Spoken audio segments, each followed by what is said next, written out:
Bien-aimés dans les Seigneurs, bonjour, shalom.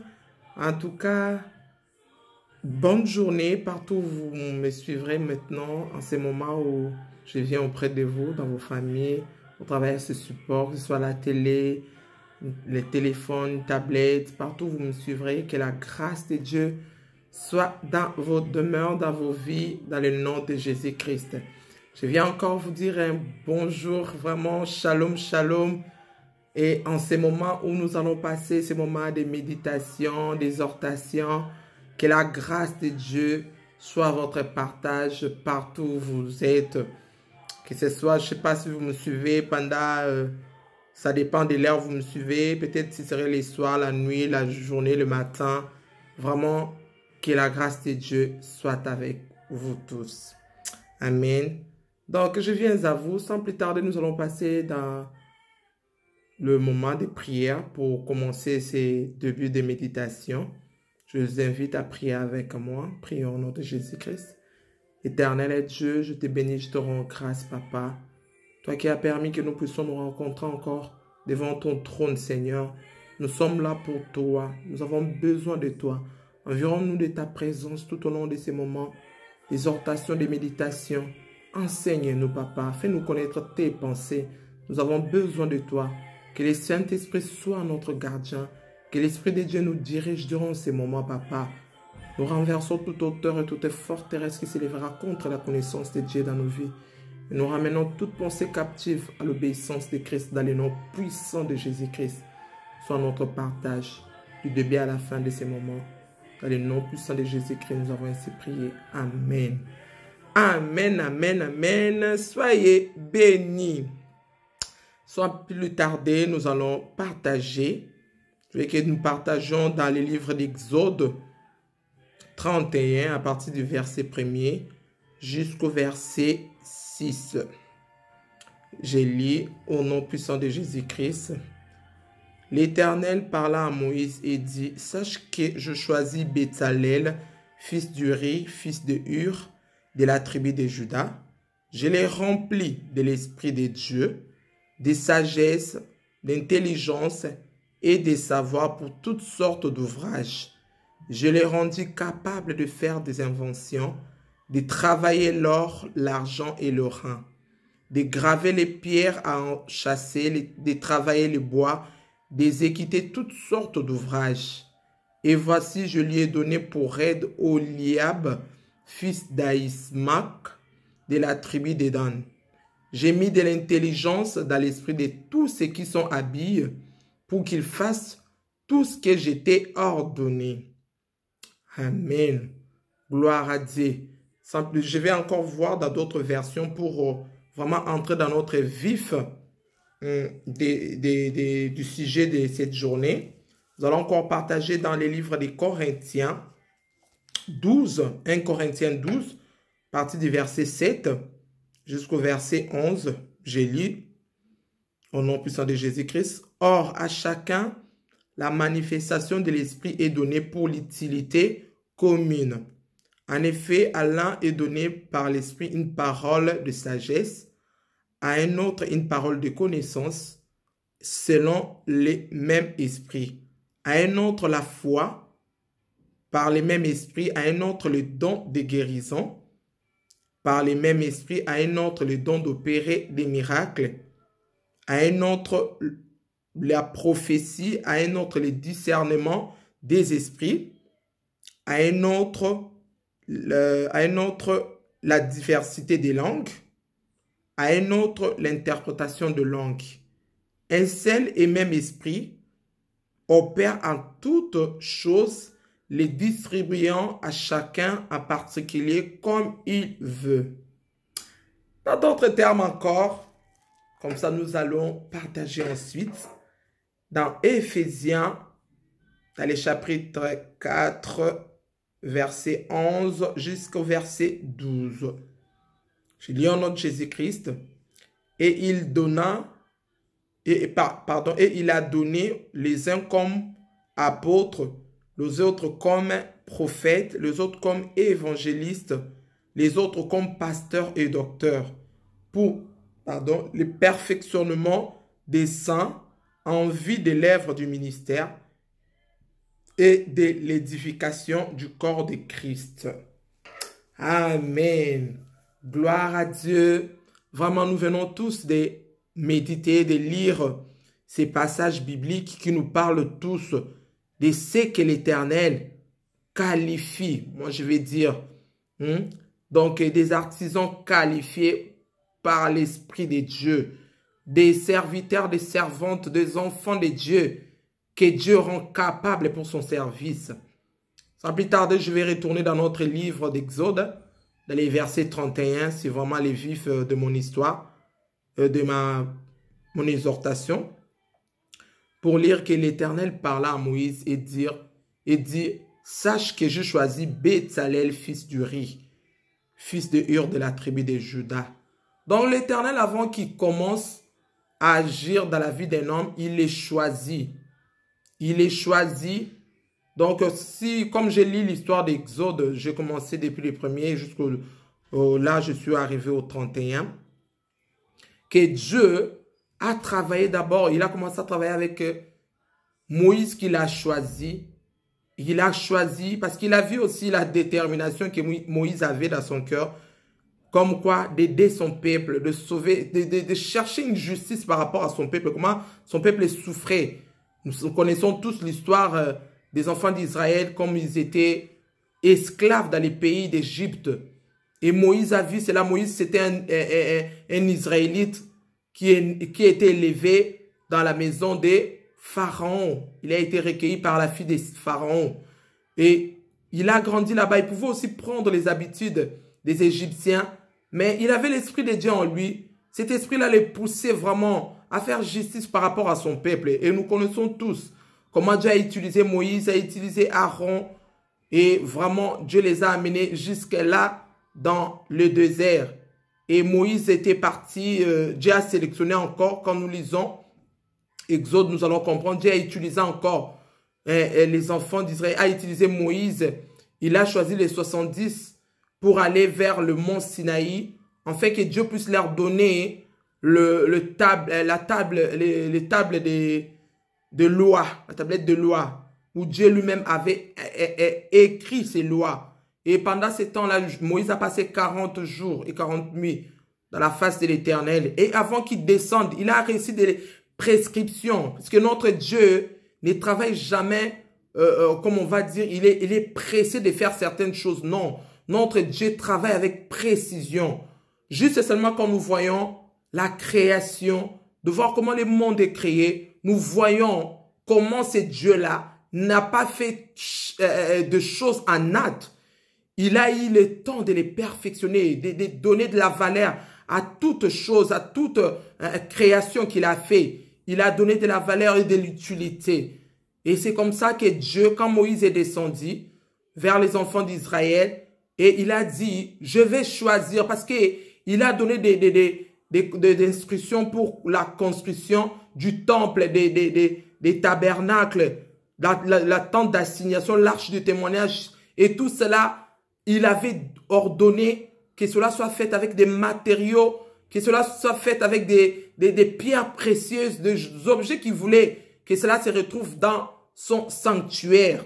Et à chacun de nous aussi, toi et moi, Dieu t'a choisi et dans ta vie, il va choisir des éléments, il va choisir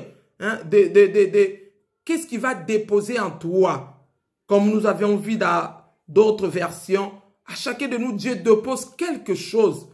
Tu as reçu peut-être quelque chose de la part de Dieu, ou que peut-être toi-même jusqu'à présent tu t'ignores, ou jusqu'à présent tu n'as pas encore compris.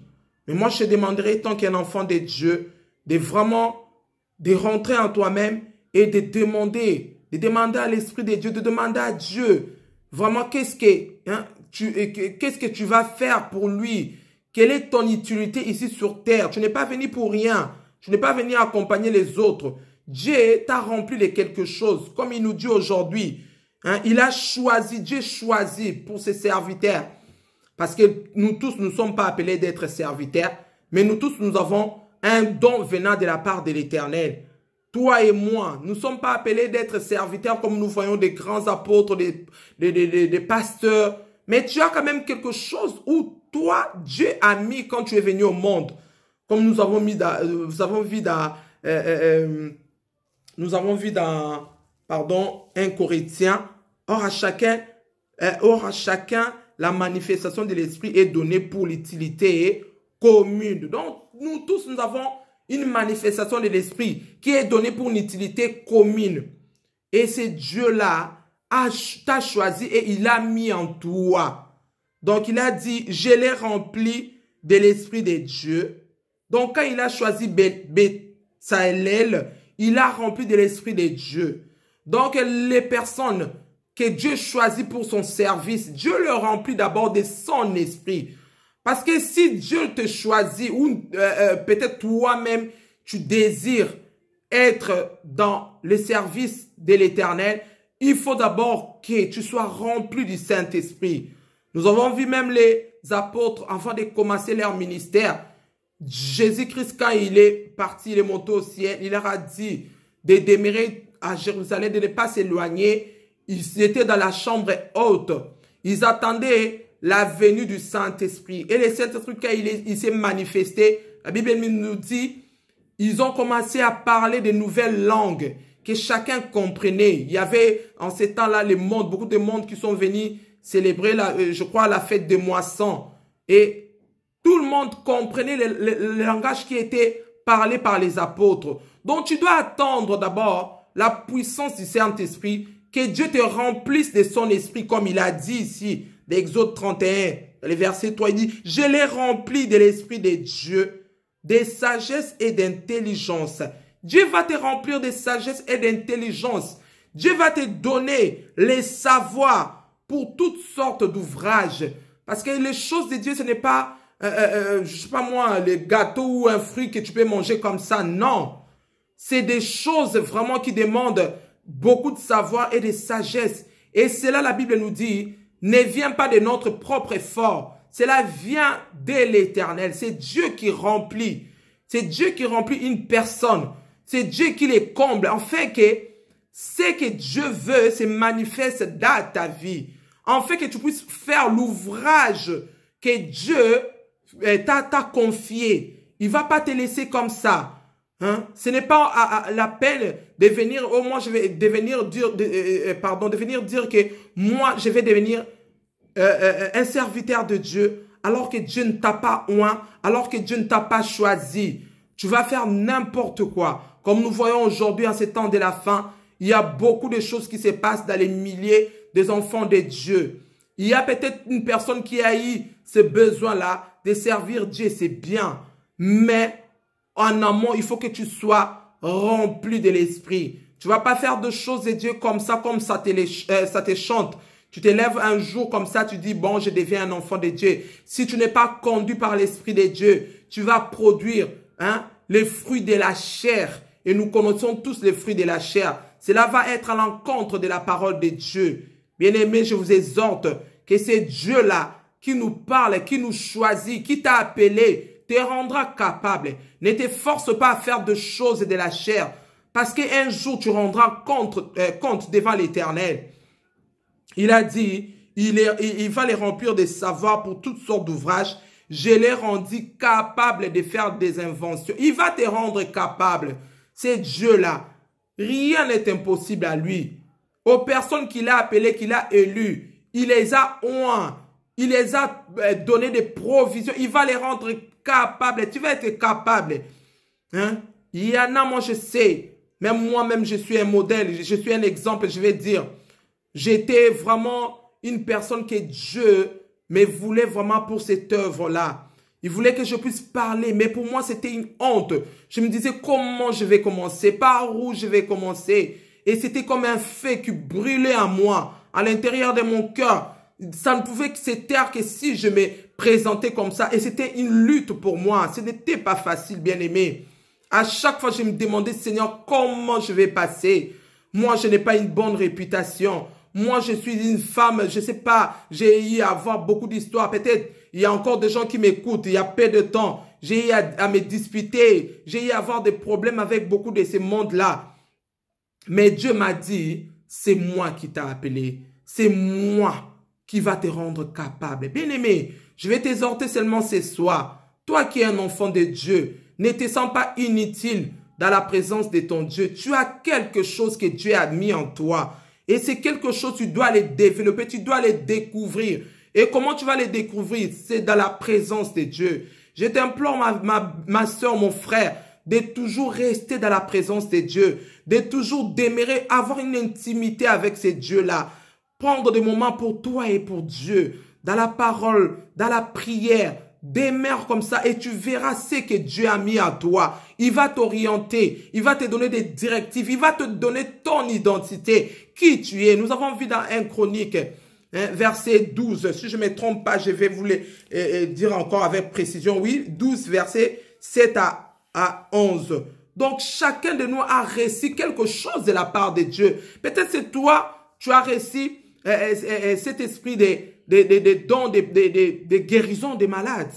Hein? Mais comment tu vas l'exploiter si toi-même tu t'ignores? Si toi-même, pardon, tu connais peut-être que Dieu t'a donné cet esprit-là, mais tu les négliges. Hein? Tu te laisses aller, tu te laisses envahir dans des choses de ce monde, dans des soucis de ce monde. C'est le moment de se réveiller, bien-aimé. C'est le moment de mettre en œuvre ce que l'Éternel a déposé pour toi. Tu as les dons d'interprétation des songes. Tu as des dons de prophétie. Bien-aimé, réveille-toi. C'est le temps de donner ta vie à Christ. Peut-être qu'il y a encore, moi je connais certaines personnes qui me disent, moi en tout cas, elle n'est pas chrétienne, il n'est pas chrétien, mais il te dit, moi en tout cas, moi dès que j'ai des songes, si je te dis vraiment, j'ai rêvé de toi, cela doit s'accomplir, bien-aimé. Tu as les dons d'interprétation des songes. Hein? Tu as des dons de vision. Mais toi-même, si tu ne donnes pas ta vie à Christ, comment tu sauras ce que Dieu a déposé en toi? Pourquoi tu restes dans les mondes? Pourquoi tu restes traîné à suivre des futilités, des choses qui vont t'amener nulle part? Alors que l'œuvre de l'Éternel te bénira. Hein? Quand tu vas faire quelque chose que Dieu, quand tu vas te connaître et tu vas donner ces dons-là que Dieu t'a donné, tu vas les donner aux autres.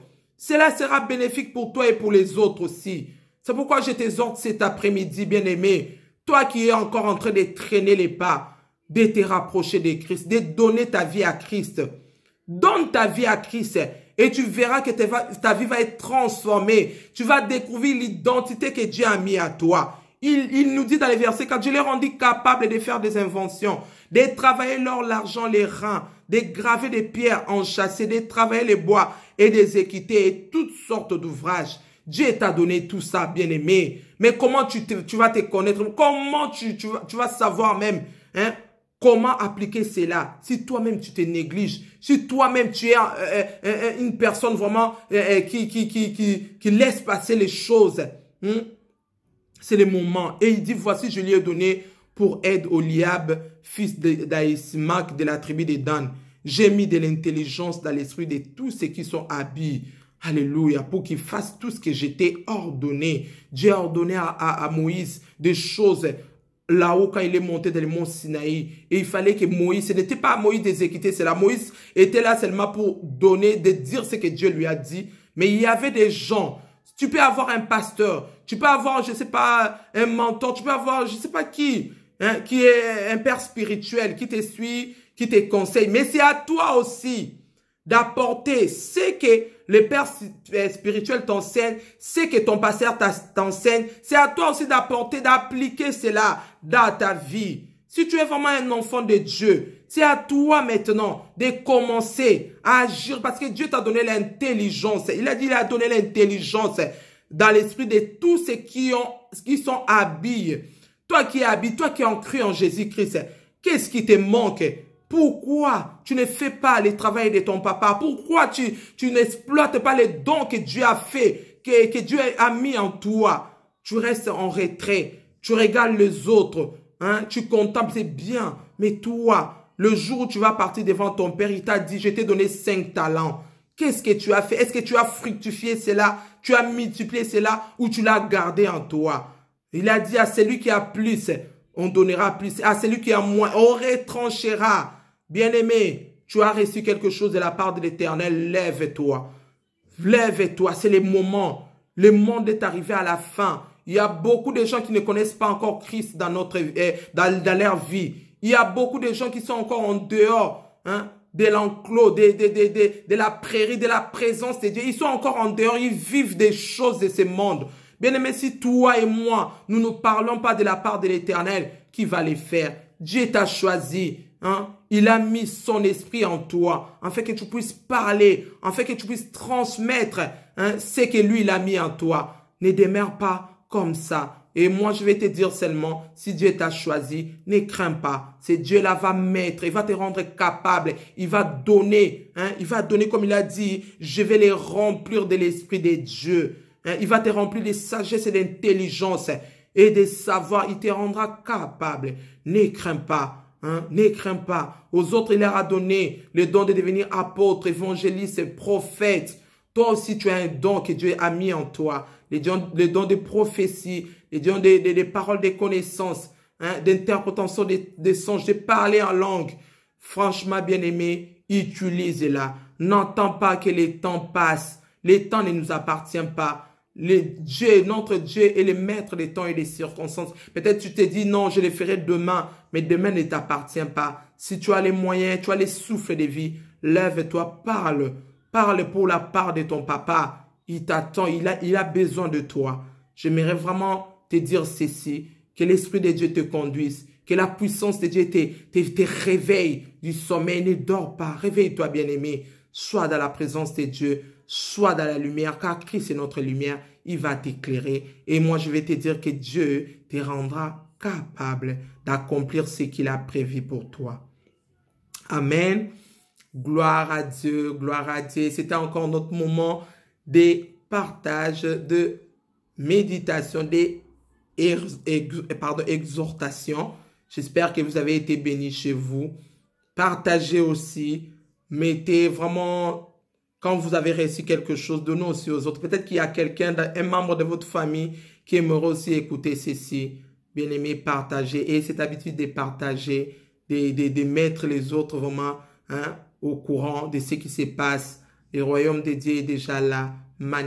Soit celui qui manifeste la gloire de Dieu. En partageant, tu fais en sorte que tout un chacun de nous puisse recevoir quelque chose venant de la part de l'Éternel, qui puisse se réveiller, peut-être qu'il avait quelque chose, et de le mettre au service de notre Dieu. Amen. Gloire à Dieu. Nous allons prier maintenant pour recommander ces moments où nous venons de passer entre les mains de Dieu. Prions. Éternel Dieu, je te bénis, je te rends grâce. Toi qui es le Père de toutes choses, toi qui es tu prends les commandements de toutes choses, tu organises tout et qui peut se tenir devant toi.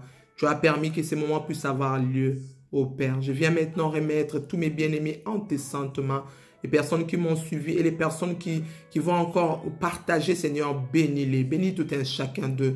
Et laisse que cette parole puisse porter des fruits dans leur cœur, dans leurs esprits. Seigneur, tu puisses les accompagner tout au long de ces moments où nous vivons, Papa, qui ne puissent pas s'éloigner de toi, qui puissent demeurer à tes pieds jusqu'à ton retour. Car la Bible nous dit, c'est lui qui demeure sous l'abri de Dieu repose à l'ombre de Tout-Puissant. Nous voulons nous reposer à ton ombre.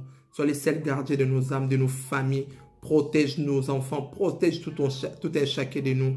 Et aux personnes qui ne te connaissent pas, fais en sorte qu'ils puissent te recevoir comme Seigneur et Sauveur. J'exhorte à toute personne qui n'ont pas encore reçu Christ dans leur vie, c'est le moment de donner ta vie à Christ. Ouvre ton cœur et tu verras la gloire de Dieu. Tourne-toi vers les serviteurs, vers les hommes de Dieu qui vont t'aider à passer ces moments et à accepter Christ dans ta vie. Mon âme te bénit, mon âme te rend grâce, mon âme t'élève dans les noms puissants et glorieux de ton Fils unique Jésus-Christ. Nous avons ainsi prié. Amen. Amen. Alléluia. Gloire à Dieu. Shalom, shalom. Soyez bénis dans les noms puissants de Jésus-Christ. Je vous aime beaucoup. Que la grâce de Dieu vous accompagne tout au long de ces moments. Vraiment, que la grâce de Dieu habite vos demeures et que le Seigneur, le Dieu des armées, éloigne toutes sortes de mauvaises choses que l'ennemi a prévues dans vos vies, qui vous garde fidèles à lui jusqu'à son retour. Shalom, soyez bénis au nom puissant de Jésus-Christ. À la prochaine.